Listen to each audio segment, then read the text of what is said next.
আমিও জাতীয়তাবাদী ছাত্র দলের কিছু ছেলে মেয়েকে সাথে পেয়েই রাস্তায় কাজ করার সুযোগ হয়েছে। সুতরাং জাতীয়তাবাদী ছাত্র দল আজও পর্যন্ত গণতন্ত্রের পুনরুদ্ধার সহ অন্যায়ের বিরুদ্ধে একটি ভ্যানগার্ড, এই ভ্যানগার্ডকে যতই যে সমালোচনা করুক, যে কথাই বলুক, এদের সেই ঐতিহ্য, যে ঐতিহ্যের মধ্যে বারবার গণতন্ত্র পুনরুদ্ধারের ইতিহাস এবং ঐতিহ্য রয়েছে, যার প্রধান জাতীয় নেতৃত্বে ছিলেন দেশনেত্রী বেগম খালেদা জিয়া এবং দেশ নায়ক তারেক রহমান। বন্ধুরা আমার, সেই পতাকাবাহী সংগঠন জাতীয়তাবাদী ছাত্র দল, আমরা যারা আজকে জাতীয় রাজনীতিতে কথা বলি, আমাদেরও প্রথম পরিচয়, প্রথম পাঠশালা হচ্ছে ছাত্র দল, যার মাধ্যমে রাষ্ট্রের শত্রু মিত্রকে, সমাজের শত্রু মিত্রকে কোন পথ এবং পদ্ধতি অবলম্বন করলে একটি রাষ্ট্র সমাজ গড়ে উঠবে, সেটি আমাদের প্রথম পরিচয় ঘটায় জাতীয়তাবাদী ছাত্র দল। অর্থাৎ রাজনীতির যে আলোক, সেই আলোক আমরা পেয়েছি এই ছাত্র দলের। অর্থাৎ যখন আমাদের কৈশোর এবং তারুণ্যের এই ক্রান্তিকালে, এই সময় আমরা জীবন এবং জগৎ সম্পর্কে উপলব্ধি করার সুযোগ হয়েছে জাতীয়তাবাদী ছাত্র দল নামক একটি সংগঠনের সাথে অন্তর্ভুক্ত হয়ে। প্রাণ সসের মাখামাখি টেস্ট নুডলসকে করে তোলে আরো ইয়ামি, আরো জোস। প্রাণ সস, সসের বস। আজকে যার সুস্থতা কামনায় এই দোয়া মাহফিলের আয়োজন করা হয়েছে, সে ছাত্র জীবন থেকে আমার সহকর্মী, বয়সে ছোট হলেও যখন ছাত্র রাজনীতি আমরা করছি, তখনও সে হয়তো আরো তখন নিচের ক্লাসে পড়ে, আমরা সিনিয়র, কিন্তু এরশাদ বিরোধী আন্দোলন, ছাত্র আন্দোলনে তাকে আমরা পেয়েছি। অত্যন্ত বিনয়ী এবং মৃদুভাষী রফিকুল আলম বকুল FH হলের যেদিন প্যানেল পরিচিতি হয়, সেদিনও সে খুব মৃদু ভাষায় কথা বলতো, বক্তৃতা করতে জোরালো ভাষায়। সেই প্যানেল পরিচিতি অনুষ্ঠানের আমি ছিলাম মূল পরিচয় করে দেওয়ার নেতা, অর্থাৎ সেটা প্রধান অতিথি হিসেবে কাজ করেছে। এই ছাত্র রাজনীতির স্বীকৃতি সে পায় সাধারণ ছাত্রদের মধ্যে। FH হলের VP আশফাক এবং বকুল যখন নির্বাচিত হয়, সেই প্যানেল পরিচিতি করিয়েছিলাম আমি, এবং যেটি পথ বেয়ে আজকে রফিকুল আলম বকুল বিএনপির ছাত্র বিষয়ক সম্পাদক এবং আশফাক ঢাকা জেলার প্রেসিডেন্ট। সেই বকুলকে আমরা চিনি, জানি, এবং হৃদয়ের যে মিথস্ক্রিয়া, এই ইন্টারাকশন তখন থেকেই আমি দেখে আসি।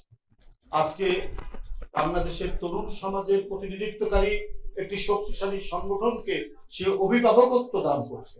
সে তাদেরকে নিয়ে তাদের কর্মকাণ্ড, বিভিন্ন বিষয়ে সে তার পরামর্শ দিয়ে যাচ্ছে, এবং আমি গর্বের সাথে বলতে পারি যে আলম বকুলের তার যে ইসলাম না রফিকুল ইসলাম বকুলের তার যে পরামর্শ ছাত্র দলের অভিভাবক হিসাবে এই যেভাবে সে গড়ে তুলেছে, সেই ক্ষেত্রে জাতীয়তাবাদী ছাত্র দল রাকিব এবং নাসিরের নেতৃত্বে একটি চমৎকার, সুন্দর, স্বচ্ছ এবং মানুষের কাছে অহংকার করে বলার মতো একটি ছাত্র সংগঠনে পরিণত হয়েছে বলে আমি বিশ্বাস করি।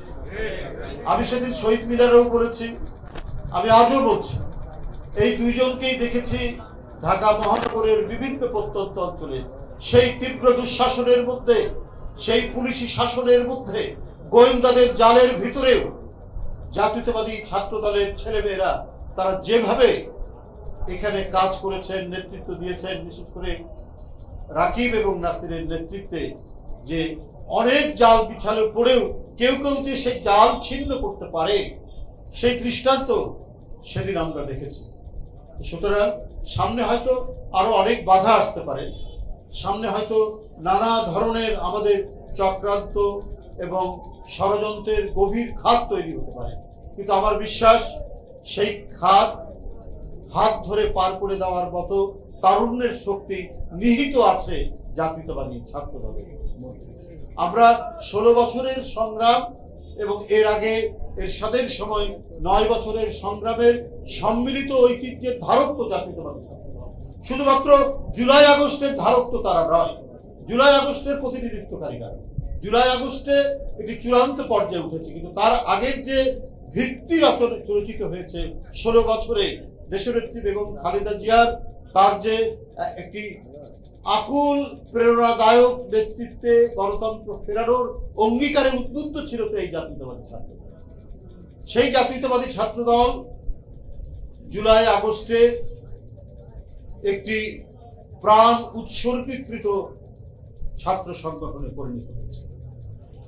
142 জন ছেলে মাত্র এক মাসের মধ্যে যারা নিজেদের জীবন উৎসর্গ করতে পারে, সেই সংগঠনকে দমিয়ে রাখা, তাদের বিরুদ্ধে মিথ্যাচার করা, তাদের বিরুদ্ধে অপবাদ দেওয়া, তাদের বিরুদ্ধে কুৎসা রটিয়ে কোনো লাভ হবে না। মানুষ এটা বিশ্বাস করবে না, তাদের সাধারণ ছাত্র সমাজও এটা বিশ্বাস করবে না।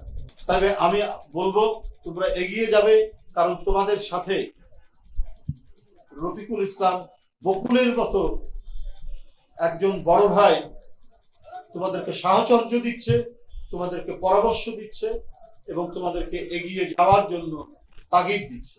সুতরাং সেই ছাত্র সংগঠন সামনে যাই আসুক, যে প্রতিদ্বন্দ্বিতায় আসুক, সকল প্রতিদ্বন্দ্বিতায় তারা উত্তীর্ণ হতে পারবে বলে আমি দৃঢ়ভাবে বিশ্বাস করি। আমি রফিকুল ইসলাম বকুলের আশু সুস্থতা কামনা করছি। এই মুহূর্তে অত্যন্ত জরুরি তার সুস্থ হয়ে দলে নেতৃত্ব দেওয়া এবং জাতীয়তাবাদী ছাত্র দলকে সঠিক পথ নির্দেশনা দেওয়া। এই কারণে দ্রুত গতিতে আল্লাহর কাছে আমাদের প্রার্থনা, আল্লাহ যেন দ্রুত গতিতে তার আরোগ্য দান করে।